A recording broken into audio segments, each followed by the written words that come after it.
That kid on the 2-point conversion play was wide open on the right side of the end zone, and the kid threw it about 15 rows over his head. People crystallized Georgia and Alabama. They put them on the shelf above everyone else, and they're just not there this year. I thought the kid Beck was great on Saturday, but they barely beat Mississippi State, who is porous. Pharrell Coast to Coast, only on SportsGrid. Anyone that's been to a sporting event, the atmosphere before a game, I think Game Time Decisions has that same exact atmosphere. This is our arena.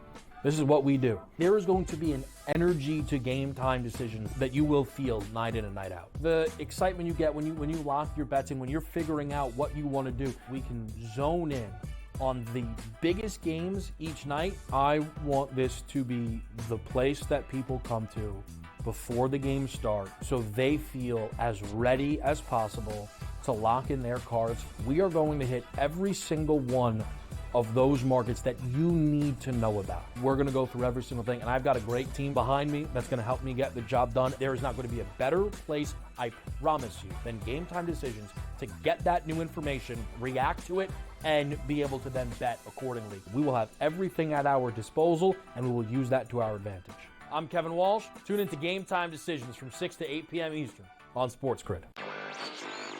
Look, Aaron Rodgers, it does seem like he really enjoys, people like us, Vinny, talking about him. I don't know what's going on here with Aaron Rodgers. I think there's some frustration settling in, and the Jets were not supposed to be this bad of a defense, right? They've had a lot of injuries. Maybe that's the thing here. Robert Saleh's influence is there. I know they have their defensive coordinator running things, but now he's distracted. Newswire, only on SportsGrid.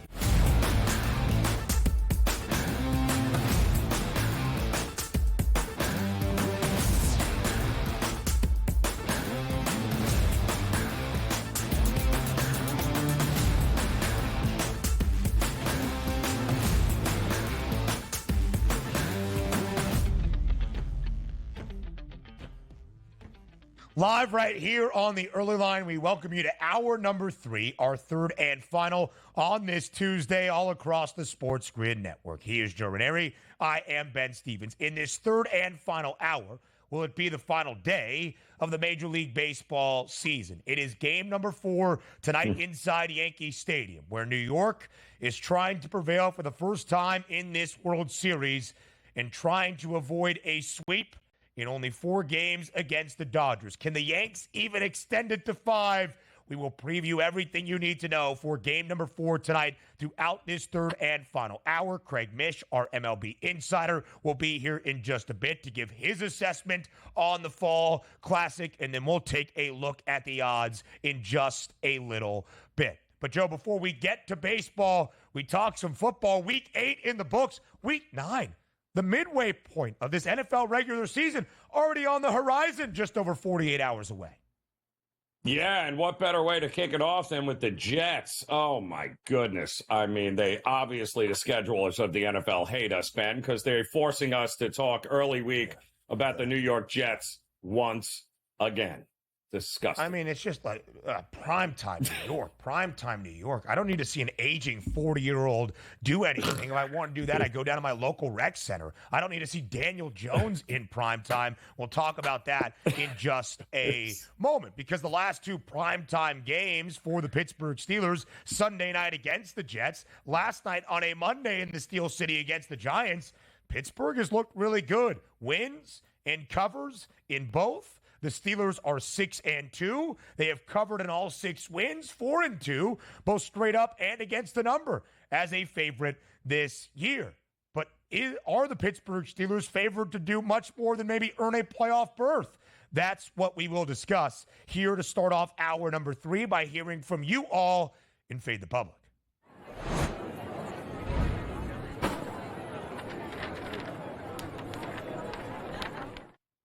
And, Joe, this is the really compelling conversation around the Steelers in my estimation. We know the track record. It's 18 years under Mike Tomlin. In the previous 17, never less than 8 wins, never a losing record, and a playoff berth a few times in the last few seasons, with pretty bad quarterback play, and yet still getting it done just enough to win games, to have a winning record, to earn a postseason berth. But that could also make it very frustrating for Steelers fans and backers because the ceiling then is limited. You win football games, but you're never really great. You're good, you're consistent, you're solid. The standard is the standard, but how high does that standard go? That's the question this year for Pittsburgh. At SportsGrid on Twitter, are the Pittsburgh Steelers legitimate contenders to win the AFC? Two options for you, yes or no. Nearly 69% of the public, nice, saying no, the Steelers could make the playoffs, but not a legitimate contender to win that conference crown. Joe, are you fitting the public? Yeah, I wish I could, but I don't think I can here, Ben. I mean, listen, when we talked about this team before the season, we looked at the Steelers' schedule, and it was clear that they needed to take advantage prior to their bye week, because after their bye week, which is week 9, which is this week, the schedule was a little soft. They had some games that we were a little questionable about. Who was the quarterback going to be? So not only did they address the quarterback situation in the first 8 weeks, but they managed to be in first place and go 6-2. So it's been a hugely successful first half for the Steelers. Now the question is, there are some holes on this team. This isn't a perfect team by any stretch, but they are built for the December games and January games, the way they play football. And if Russ can keep doing what he's doing, they should be considered not only a playoff team, but maybe a contender for an AFC championship as well.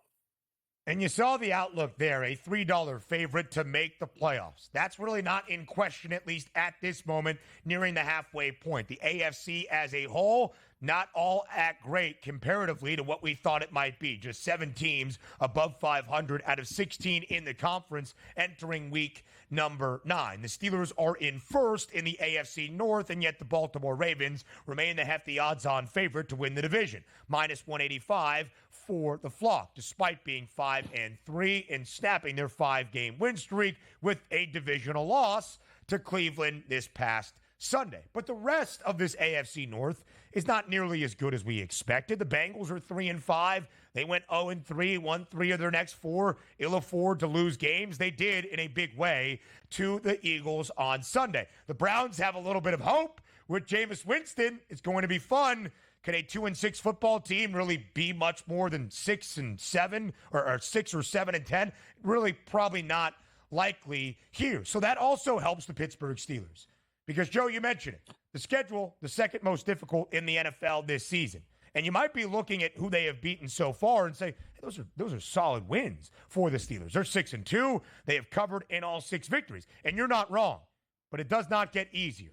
A bye week, and then in the offseason, we probably thought, okay, week number 10, that's another win before they really get in the gauntlet. No, it's the Commanders at 6-2. And then the Steelers play in their final 8 weeks, 6 of their 8 divisional, or in 6 of 8 games, they play all of their divisional matchups. That means the Ravens twice, the Browns twice, and the Bengals twice. And who are the non-divisional matchups? Do they get the Titans? Do they get the Jags? Do they get the Raiders?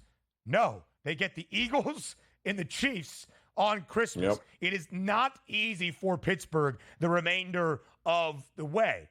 And you'll probably find a couple of better prices then for the Steelers in some of those odds, updated win totals, divisional prices, of course, and maybe even the odds to make the postseason. I think the Steelers will, but it's not going to be super easy. And, Joe, as we look at that AFC title number, 14-1. 14-1 for a team that's 6-2. Yeah, well, it's double the price and then some of the 4 best numbers despite being in the top 5. The Texans are at 6-1, and the Steelers are double that and then add on a few bucks. That's kind of where I see it for the Steelers, who have not played in an AFC championship game, Joe, since 2016. That would be the hope, at least reaching the title game. I'm not sure I see it. And there's a lot that's still to be determined here, I think, with the Steelers. But what's not to be is the fact that starting the season 6-2, heading into the bye is you could not have asked for a better start. The Steelers, considering, Ben, we had a quarterback controversy heading into this season too. We had no idea who the quarterback was going to be, and they seem to have figured that out for the time being as well. And let's be honest, they're rushing the football. They're throwing the deep ball. Pickens is a stud. The offensive line is getting better. They're heading in the right direction, but still, that's Russell Wilson under center right now, and I have my reservations. Joe, you said it, and it was on display in the opening half. 0 for 4 in their red zone chances last night, resulting in a ton of field goals. That's not great, right? We're not knocking the Steelers. They have taken care of business and looked impressive in doing so. But in terms of knocking off the Chiefs, the Ravens, the Bills, the Texans, still probably a little bit more to go. Russ has thrown for 264 plus, 3 touchdowns to 0 interceptions in his 2 starts for the Steelers. Najee Harris has run for over 100 yards in 3 straight games. They look good. They've got the second best scoring defense in the NFL. But still, maybe just that gap is justified for the true top contenders in the AFC. Quickly here, Joe, we talked about the Giants and really not their outlook for this season, but beyond. I'm going to set the number at over-under 1.5. Joe Shane, Brian Daboll, and Daniel Jones will be back next year. Out of those 3, over-under 1.5, over-under. I think under. I think only one of those guys is back next year. And that's a tough decision for the Mara family. Who would be that one? Daboll? It would be Daboll. Absolutely. Yeah, I think so. Yep. I would agree with your assessment. World Series assessment. Craig Mish, next.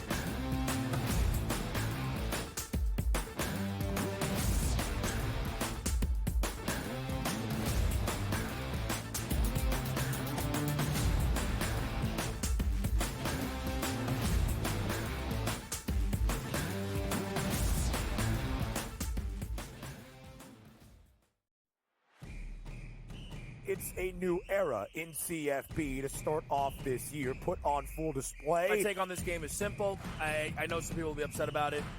Good riddance to the Pac-12. Can you do it in terms of the week to week to week? I don't see a pathway for this team to miss the college football playoffs. We want to make sure you have those best bets in the entirety of our betting cards. That was thinking! But he had that program was already going there! Only on SportsGrid. Did they talk about the play they ran at the end of the game when it was the worst players we've ever seen in the history of basketball? No. See, here's what you got to do, Sherwood. I respect you. You're fantastic. But damn it, don't blame the officials. When you have a game like that close, there's about 100 or 1,000 different things you could have done differently that could have won you the game. Betting above the rim. Only on SportsGrid. I tend to do this a lot, by the way. I do it more in baseball with the anytime home run, where I may play 4 players at home run. I call it covering the board. You know, if I take 4 players, bet the same amount on each, I only need to hit 2 of them and I win money. He's already got, 438 rushing yards on the season. He's looking like the old LT days where the Chargers were able to have that strong, dominant running back. Game time decisions. Only on SportsGrid. They lost in Neyland to Tennessee, 24-17. Again, and look, that puts Alabama in a very tough spot. I was looking at the SEC standings just before. They've got 2 losses now in conference because they lost that Vandy game. They're still one of the top-ranked teams in the country when they lose. Everyone else drops like a brick when they lose, except for Alabama. Pharrell Coast to Coast. Only on SportsGrid.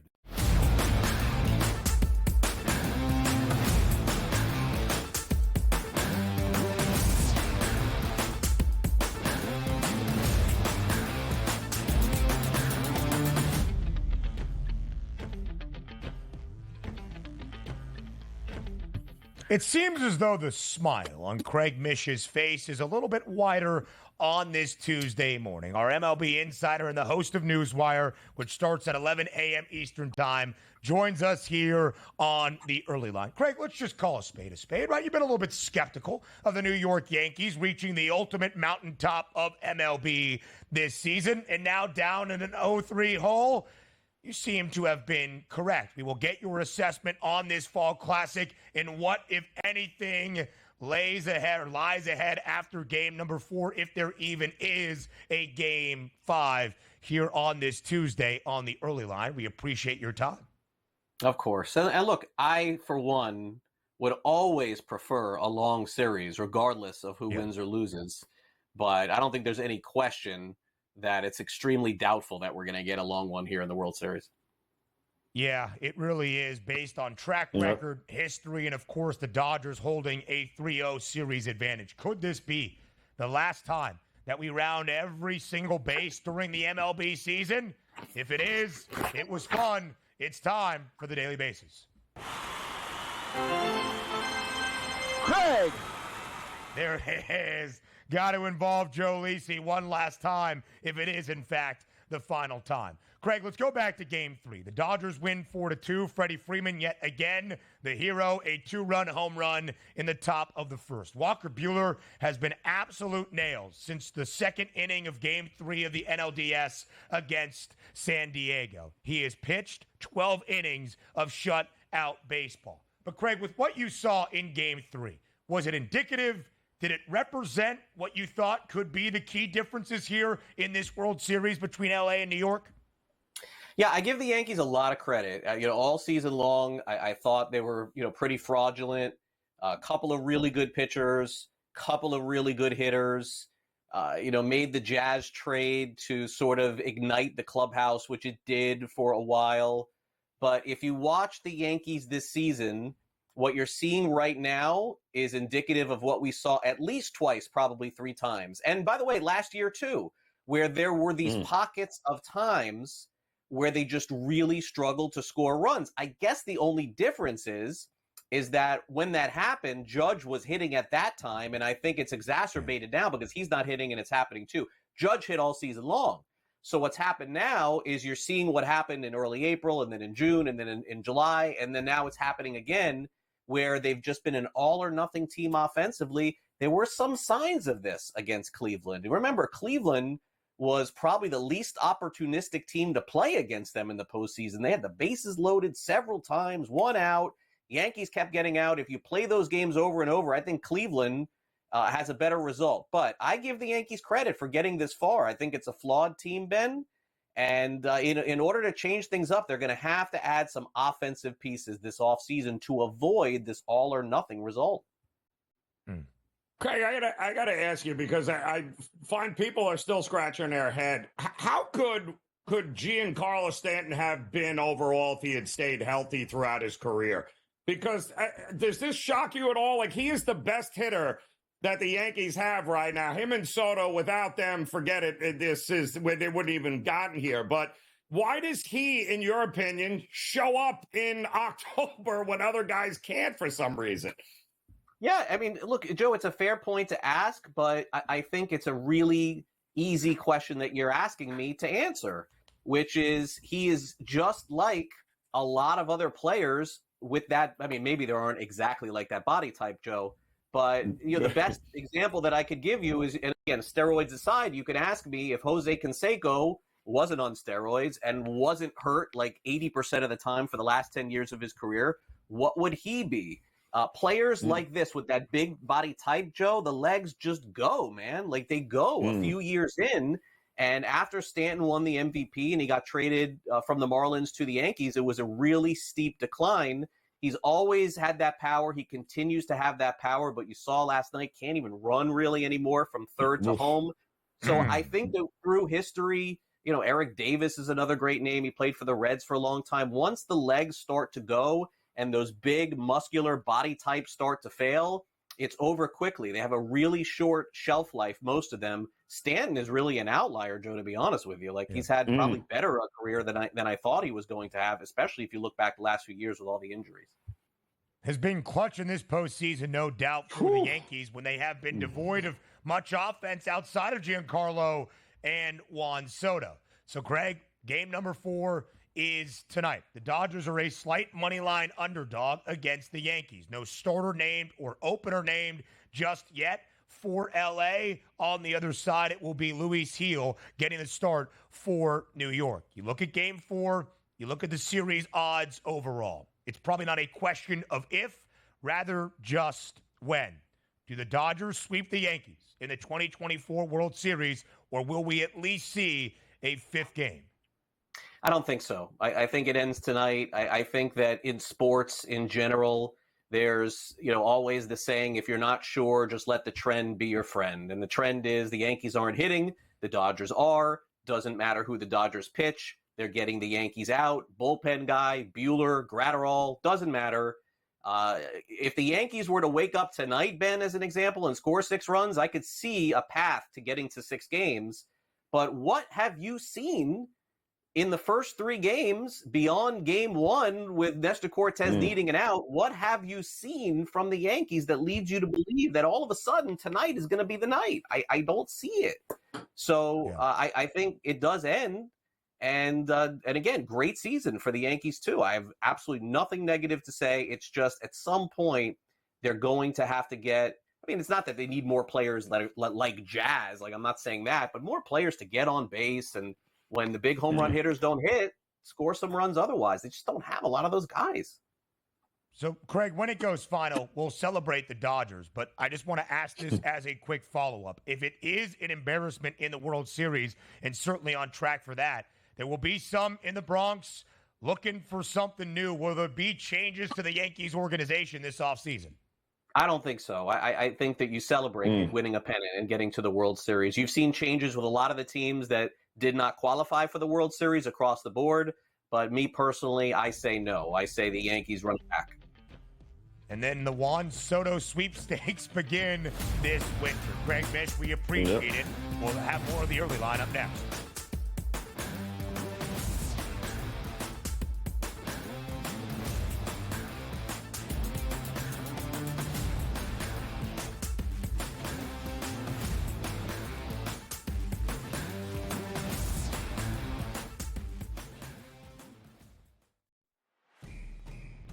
It's a new era in CFP to start off this year, put on full display. My take on this game is simple. I know some people will be upset about it. Good riddance to the Pac-12. Can you do it in terms of the week to week to week? I don't see a pathway for this team to miss the college football playoffs. We want to make sure you have those best bets in the entirety of our betting cards. That was Lincoln! But he had that program was only going there! Only on SportsGrid. Did they talk about the play they ran at the end of the game when it was the worst player screen I've ever seen in the history of basketball? No. See, here's what you got to do, Sherwood. I respect you. You're fantastic. But damn it, don't blame the officials. When you have a game like this that close, there's about 100 or 1,000 different things you could have done differently that could have won you the game. Betting above the rim. Only on SportsGrid. I tend to do this a lot, by the way. I do it more in baseball with the anytime home run, where I may play 4 players hit home run. I call it covering the board. If I take 4 players, bet the same amount on each, I only need to hit 2 of them and I win money. He's already got 438 rushing yards on the season. He's looking like the old LT days where the Chargers were able to have that strong, dominant running back. Game time decisions. Only on SportsGrid. They lost in Neyland to Tennessee, 24-17. Again, and look, that puts Alabama in a very tough spot. I was looking at the SEC standings just before. They've got 2 losses now in conference because they lost that Vandy game. They're still one of the top-ranked teams in the country when they lose. Everyone else drops like a brick when they lose, except for Alabama. Pharrell Coast to Coast. Only on SportsGrid.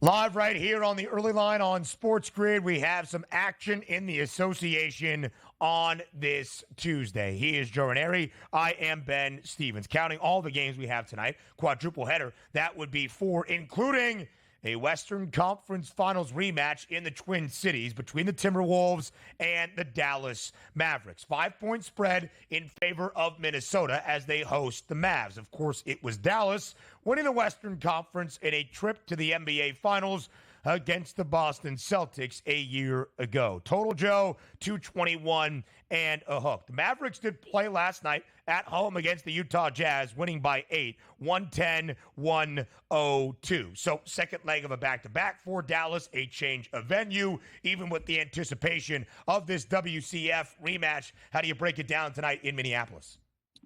Yeah, well, it's definitely a different-looking Dallas team this year, is it not? But, again, having to come off of a tough game last night, there's always that revenge factor sitting around with Minnesota in this one. But you got to love what Klay Thompson has brought to this team here and what they're doing. This new look of Klay and Luka and Irving and – boy, oh boy, this is a team that can absolutely drop 130 on any team at any given night. I think Minnesota has some pieces they're still trying to get used to. Yeah. The place is going to be rocking. It's advantage Minnesota, but with that much firepower, Ben, am I laying 5? I don't think so. And right now, the projected lineups for the Mavericks, as you would hope this early in a season, despite a change of venue back-to-back, does include Luka Doncic and a lot of those stars for Dallas. On the other side, it's now Anthony Edwards' show in Minneapolis. Not that it wasn't beforehand, but of course, no Karl Anthony Towns. Julius Randle has been good in spurts in his time so far in the Twin Cities. Both of these teams 2-1.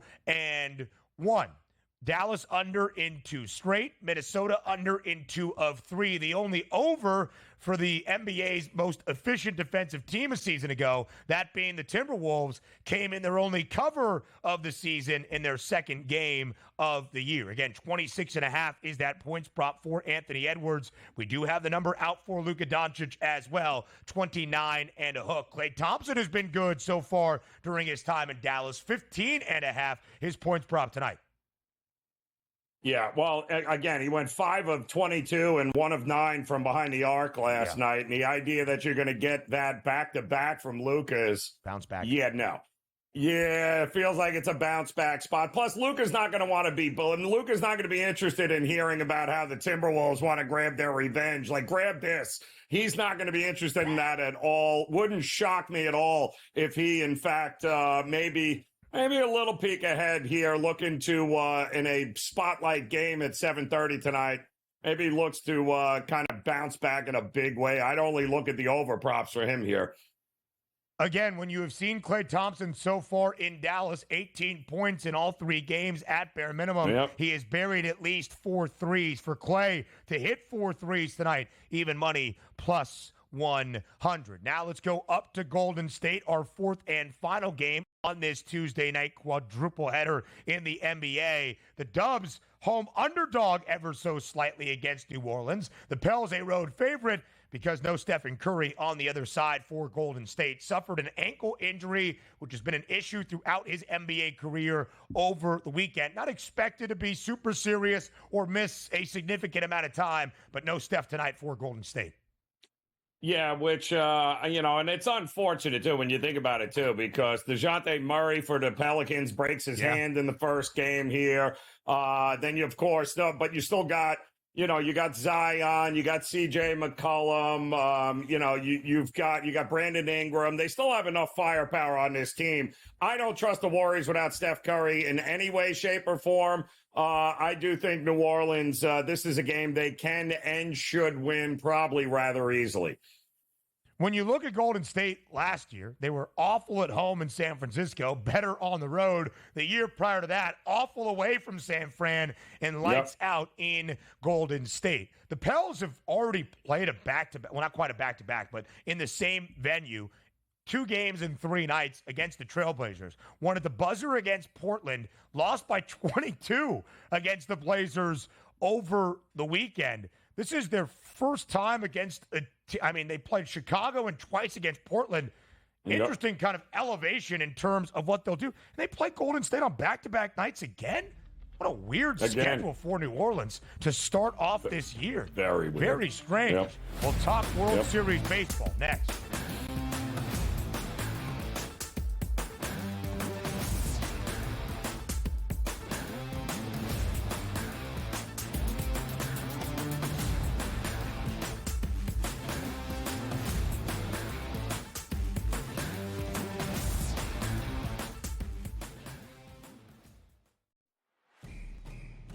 It's a new era in CFP to start off this year, put on full display. My take on this game is simple. I know some people will be upset about it. Good riddance to the Pac-12. Can you do it in terms of the week to week to week? I don't see a pathway for this team to miss the college football playoffs. We want to make sure you have those best bets in the entirety of our betting cards. That was thinking, but he had that program was already going there. Only on SportsGrid. Did they talk about the play they ran at the end of the game when it was the worst player screen I've ever seen in the history of basketball? No. See, here's what you got to do, Sherwood. I respect you. You're fantastic. But damn it, don't blame the officials. When you have a game like that close, there's about 100 or 1,000 different things you could have done differently that could have won you the game. Betting above the rim. Only on SportsGrid. I tend to do this a lot, by the way. I do it more in baseball with the anytime home run, where I may play 4 players at home. I call it covering the board. You know, if I take 4 players, bet the same amount on each, I only need to hit 2 of them and I win money. He's already got 438 rushing yards on the season. He's looking like the old LT days where the Chargers were able to have that strong, dominant running back. Game time decisions. Only on SportsGrid. They lost in Neyland to Tennessee, Again. 24-17. Again, and look, that puts Alabama in a very tough spot. I was looking at the SEC standings just before. They've got 2 losses now in conference because they lost that Vandy game. They're still one of the top-ranked teams in the country when they lose. Everyone else drops like a brick when they lose, except for Alabama. Pharrell Coast to Coast. Only on SportsGrid.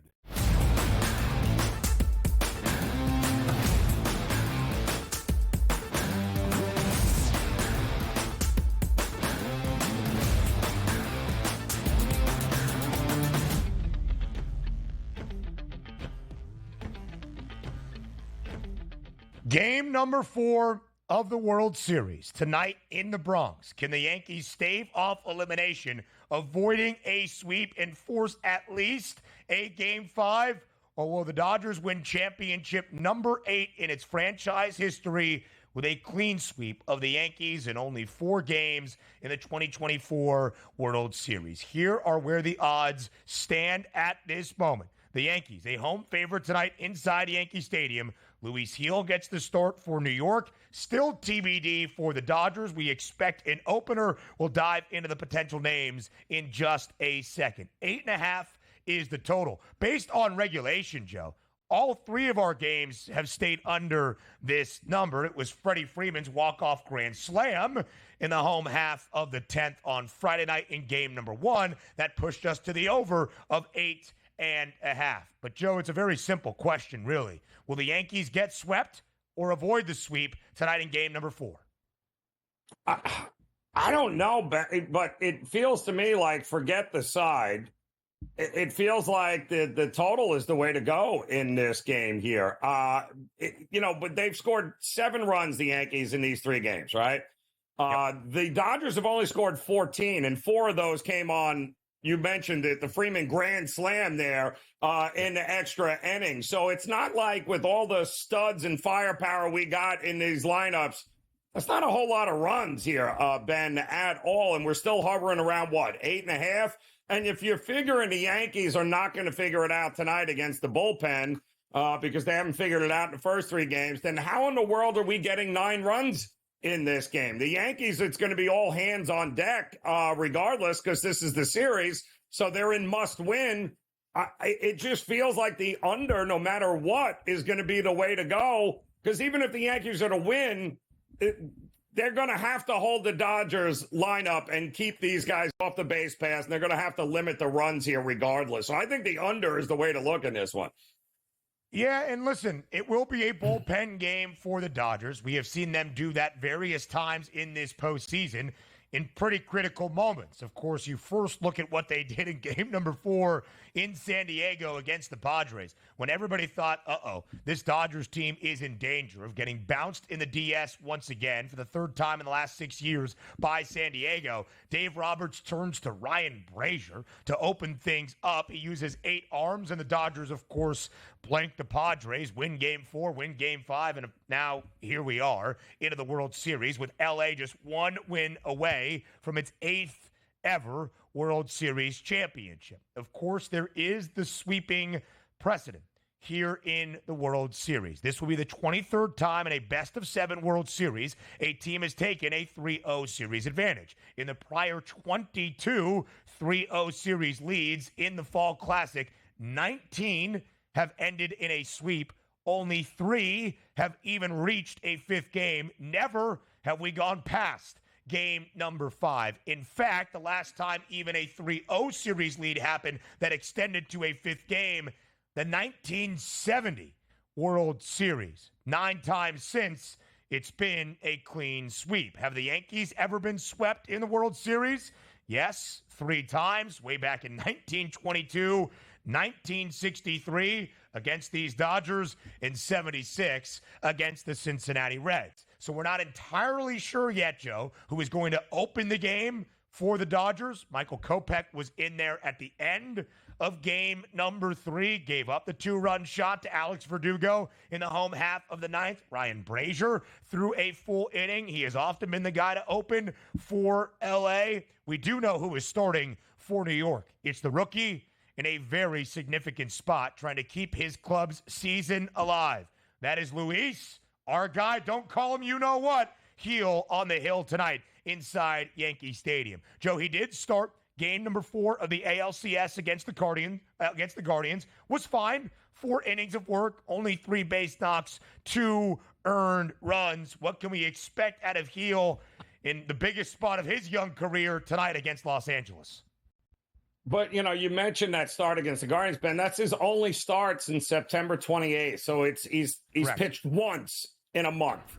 And that is not great. He's only got really 3 pitches here. And we have a Dodgers team that is not chasing anything. They're walking a ton in this series. They're not striking out, unlike the Yankees, who have struck out 31 times in this 3-game series here. The Dodgers, not so much. They're going to take a ton of pitches here. They're going to make this kid work, and that would be what scares me the most. So I don't know what his walks prop is, but I guarantee you, Louis Hill probably going over his walk prop here tonight, given the fact that the Dodgers are not going to chase bad pitches and make his life easy. So I would expect maybe a few more walks than usual here for the rookie.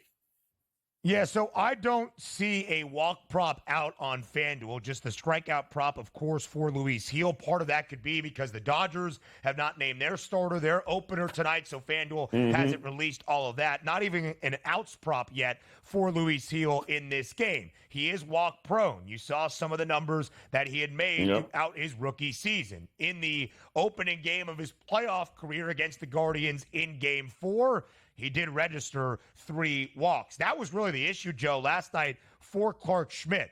He walked 4. He only gave up 2 base knocks, but he allowed 3 earned runs. Part of that was the 2-run shot to the 3rd batter of the game, Freddie Freeman, who has now hit a home run in 5 consecutive World Series games, all 3 here in the 2024 Fall Classic, the final 2 of the 2021 World Series as an Atlanta Brave against the Houston Astros. So, Joe, let's look at the offensive side of the scope for this game. The Dodgers have really been pretty solid throughout the entirety of this postseason, 1 through 9. And 1's a little bit banged up. That's Shohei Ohtani. Mookie Betts has been consistent. Freddie Freeman has been the main spark plug. Tommy Edman has been good. Mookie Betts and Kike Hernandez both in RBI last night. In regulation, If you were to tell most Yankees fans that in the opening 3 games of this World Series, the Yanks have only allowed 10 runs, you'd be like, all right, pretty cool. It's just the Yankees haven't done much offensively on the other side. Let's start with the Dodgers, Joe. Who is the biggest key offensively once again if LA is going to win a World Series in a clean sweep in game number 4 tonight? Well, you're going to have to figure out ways to keep the top half of that order off the base, because the bottom half of that order for the Dodgers, Ben, has come through with some big hits at big moments in this series so far. So they can't make a difference if they don't get on base. So I do think you got to stop letting Freeman beat you at some point in this series. You got to stop that. I don't think Ohtani, well, we know he's not 100%, and those swings he took last night were not great at all. So I don't think he's going to be as big a factor. I do think it's going to be the guys in the bottom half of this order. Don't put them in a spot to get singles and drive in runs. Make sure that the top half of the order sits down here tonight and is not running on the bases, which means you better not be giving them free passes, which I think maybe would be a huge ask out of this staff for the Yankees. Shohei Ohtani is just 1 for 11 in this World Series with 2 runs scored and 1 extra base hit. He has drawn 2 walks. He's been pretty disciplined, only 3 strikeouts. But again, it's not like this is the otherworldly NL MVP winning Shohei Ohtani that is now banged up. It's really been everybody else. It's been Freddie Freeman. It's been Mookie Betts. Kike Hernandez has continued to put up prolific production in the postseason. Tommy Edman had a home run in game number 2. He was the NLCS MVP. And there is no doubt, Joe, one of the best advantages for the Dodgers throughout this postseason, certainly here in the World Series against New York, has been that depth. Because the Yankees ain't got it. Not even close. So outside of Soto and Stanton, will somebody step up? Will a judge rise tonight with the Yankees season on the line? We'll talk about it next.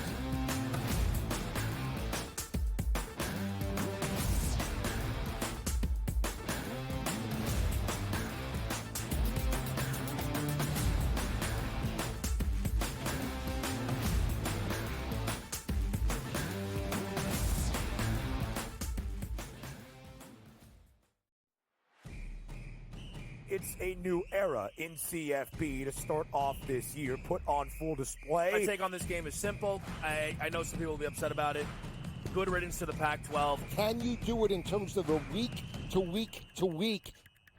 I don't see a pathway for this team to miss the college football playoffs. We want to make sure you have those best bets in the entirety of our betting cards. That was thinking! But he had that program was already going there! Only on SportsGrid. Did they talk about the play they ran at the end of the game when it was the worst player screen I've ever seen in the history of basketball? No. See, here's what you got to do, Sherwood. I respect you. You're fantastic. But damn it, don't blame the officials. When you have a game like this that close, there's about 100 or 1,000 different things you could have done differently that could have won you the game. Betting above the rim. Only on SportsGrid. I tend to do this a lot, by the way. I do it more in baseball with the anytime home run, where I may play 4 players hit home run. I call it covering the board.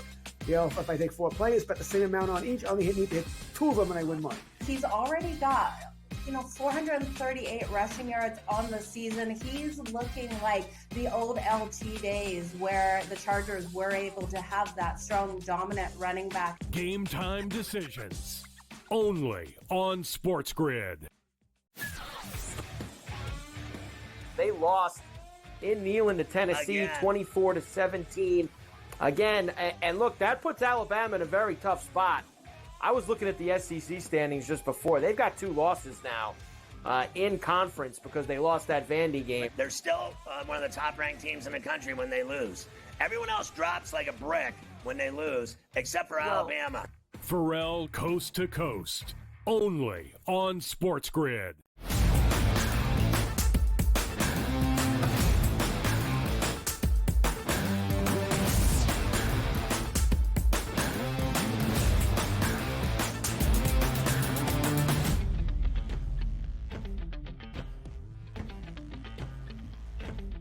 Game number 4. Will the World Series end in a sweep, or might we even see a 5th game in the Bronx tomorrow? Joe, tonight in game number 4, we talked about it. Luis Gil gets the start for the Yankees. We expect an opener and a bullpen game for the Dodgers. Who exactly that first pitcher on the mound tonight in the Bronx is going to be has not been listed by Dave Roberts as of yet. Again, we'll remind you of the history of a team holding a 3-0 series lead in the World Series in the very uphill battle the Yankees have to climb to even see a 5th game, Joe, let alone a 6th game, which has never happened in the history of the World Series when a team has been down 0-3. But if they're going to start to climb up the hill, they need their best players to perform in a big way. Giancarlo Stanton has done that. Juan Soto, pretty darn good as well. Aaron Judge has been absolutely awful. He is 1 of 12 here in this World Series.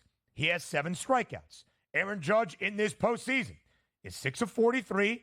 That's a 140 batting average. He has 2 home runs and 6 RBIs. All of that offensive production coming in the first 3 games. That's it of the ALCS against the Guardians. And yet, Joe, the odds makers give Aaron Judge the most likely chance to hit one over the wall tonight.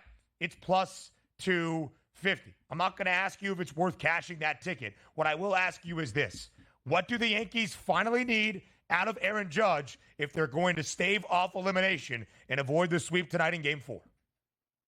It was funny. We were just talking. I said the best thing to happen tonight for the Yankees is Aaron Judge gets up there in the first inning and breaks a bat and bloops a single over the first baseman's head. He's got to get some confidence. He's got to be able to breathe here. And the only way he's going to be able to breathe and at home is getting a hit. It doesn't need to be a home run. It doesn't need to be a mammoth shot. He just needs a hit. And the longer it takes for him to get that, the worse it's going to get for him, because mentally, I think it's starting to wear on him. We're talking about a dude with over 250 postseason at bats. He's barely hitting $150. I mean, it's embarrassing on so many levels for him. And they're on the verge of being swept. So any sort of hit, I think, in the first inning will give Judge credit. Don't expect a home run. Do not expect a home run. He looks lost, man. Flaherty had his number big time in Game 1. I'm like, oh, boy, this could be tough. Ooh. And he has not shown any sort of resilience here in either Game 2 or 3. Stanton has been that guy for New York. 6 playoff home runs, all 6 coming in clutch moments in the 6th inning or later. Last night it was Alex Verdugo delivering a 2-run shot to bring even a sliver of life and optimism to Yankee Stadium. Of course, we know Freddie Freeman's price to hit a home run tonight, something he has done in 5 consecutive World Series games, including all 3. And somehow, Joe, it's 6-1. I would think it would be a little bit shorter on Freddie Freeman. Not saying he's going to make it 4 in a row here in the World Series with a long ball, but I thought the odds makers would have adjusted ever so slightly. The only 2 guys, you would think, but the only 2 guys I would even look at from a Yankee perspective would be Soto and Stanton, with both those guys having the short porches and an opportunity. It's the only guys we can trust to put the bat on the ball here in any way, shape, or form. I don't think Ohtani's shoulder is good enough one way or the other, but, the one guy that maybe we have not heard from here is maybe Mookie Betts. We're not giving him enough credit here to be able to park one at a pretty good price. An RBI last night for the Dodgers that extended the lead early. Kike Hernandez, the only guy for L.A. that had multiple base knocks last night. The Dodgers had just 5 hits. The Yankees had the same amount of base hits. The Dodgers actually stranded a ton more offense in the 3rd and 4th innings. Yeah, we'll remember Giancarlo Stanton barely rounding 3rd and getting housed at home. But still, the Dodgers had Gavin Lux do the same. on a bunt from Tommy Edman that quickly went home, and he was ruled out on a play at the plate. Nestor Cortez came in the inning later, got out of a jam. The Dodgers actually left a ton more offense out there in game number 3, but they will not be complaining as LA holds a 3-0 series advantage. Here is where the odds makers have adjusted the price on Freddie Freeman. Joe, he's going to win World Series MVP, and absolutely deservingly so, because he's minus 1,900.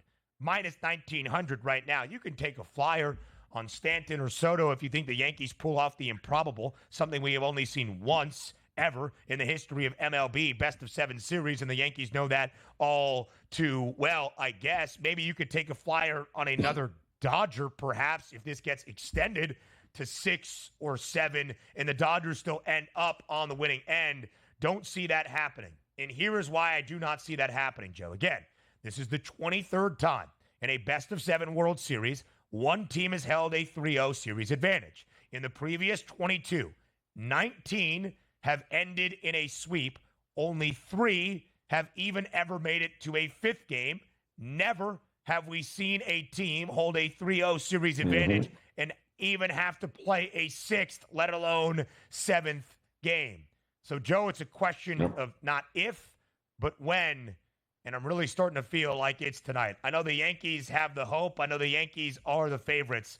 I don't think there's really anything they do better than LA at this moment. So I'll give the edge to the Dodgers even in a bullpen game.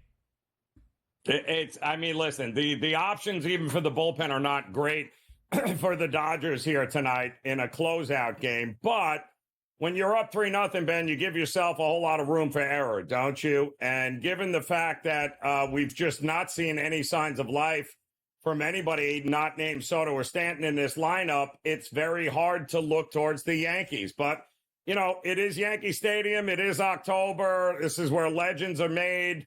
I can tell you this, if Judge does finally break out tonight, that nobody in New York will remember that he was batting 120 heading into this game, Ben.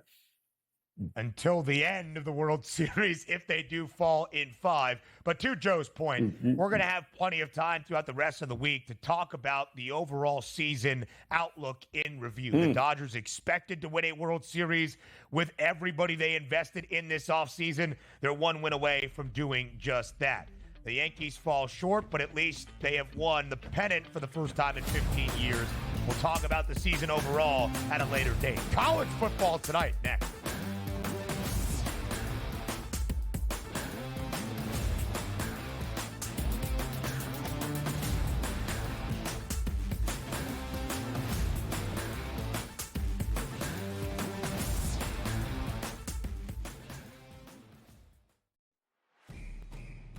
It's a new era in CFP to start off this year, put on full display. My take on this game is simple. I know some people will be upset about it. Good riddance to the Pac-12. Can you do it in terms of the week to week to week? I don't see a pathway for this team to miss the college football playoffs. We want to make sure you have those best bets in the entirety of our betting cards. That was thinking! But he had that program was already going there! Only on SportsGrid. Did they talk about the play they ran at the end of the game when it was the worst player screen I've ever seen in the history of basketball? No. So here's what you got to do, Sherwood. I respect you. You're fantastic. But damn it, don't blame the officials. When you have a game like that close, there's about 100 or 1,000 different things you could have done differently that could have won you the game. Betting above the rim. Only on SportsGrid. I tend to do this a lot, by the way. I do it more in baseball with the anytime home run, where I may play 4 players hit home run. I call it covering the board. You know, if I take 4 players, bet the same amount on each, I only need to hit 2 of them and I win money. He's already got 438 rushing yards on the season. He's looking like the old LT days where the Chargers were able to have that strong, dominant running back. Game time decisions. Only on SportsGrid. They lost in Neyland to Tennessee, 24-17. Again, and look, that puts Alabama in a very tough spot. I was looking at the SEC standings just before. They've got 2 losses now. in conference because they lost that Vandy game. They're still one of the top-ranked teams in the country when they lose. Everyone else drops like a brick when they lose, except for Alabama. Pharrell Coast to Coast, only on SportsGrid.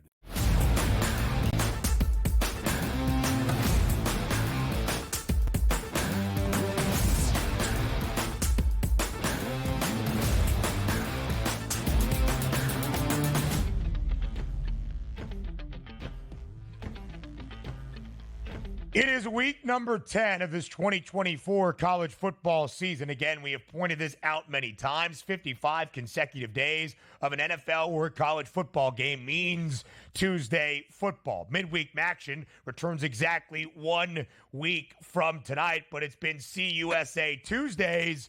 Now we welcome in the Fun Belt, though. Texas State and Louisiana. Tonight, the Bobcats and G.J. Kinney, 3.5-point home favorite. 58.5 is the total. Joe, probably the best of our 3 games tonight. Sam Houston State, though, the Bearcats have been really good this year. They're second in FBS. FIU and New Mexico State. FIU, 9.5-point favorite. I think that says a lot more about NMSU at this moment than it does about the Panthers. Of course, they play at Pitbull Stadium. 43.5 is that total of our triple header on this Tuesday with the Sun Belt getting in the mix. What do you like?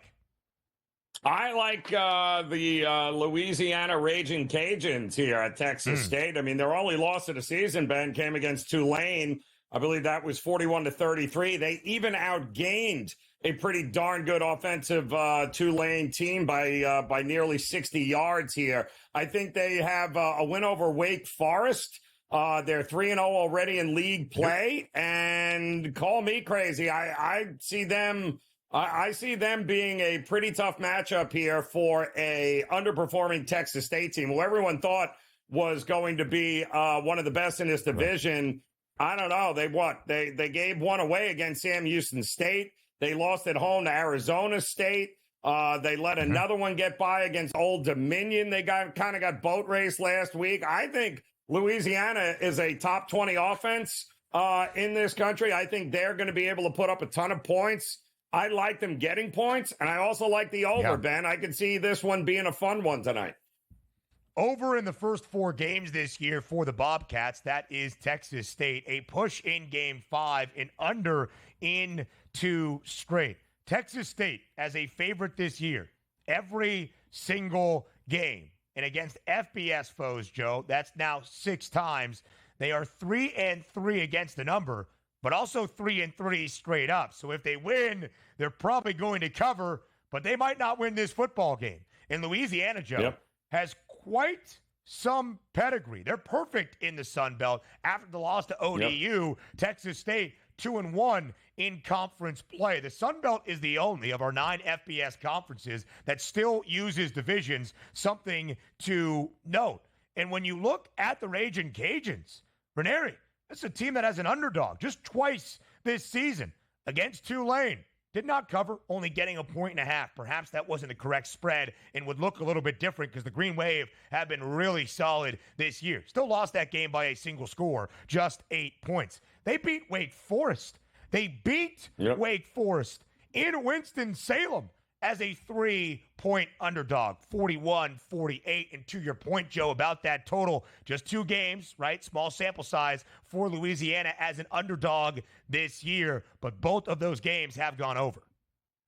Yeah, and listen, Texas State has actually been pretty decent defensively. They've kind of shown up here this year. I've been impressed with what I've seen for them, but I just think this offense of Louisiana coming into this game, boy, they're going to be a tough train to stop here. They are rolling right now and getting points.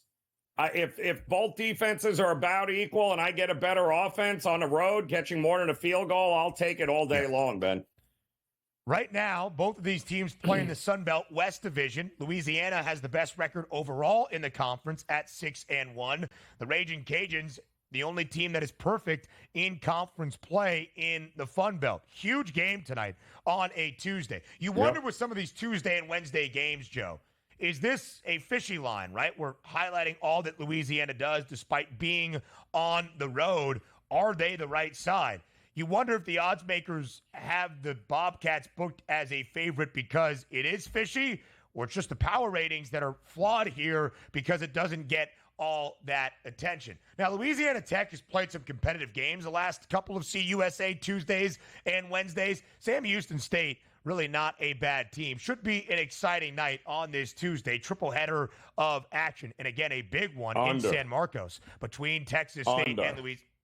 I was going to say the same thing. Give me the Sam Houston State, who gets their quarterback back. Hunter Watson is back. But this is not a passing team. They're a running team. And Louisiana Tech, one of the better run defenses in the country here. Under for me in that one. Listen, we give you plays all week long. He's Germaneri. I am Ben Stevens. The early line returns tomorrow, 8 a.m. Eastern time on SportsGrid.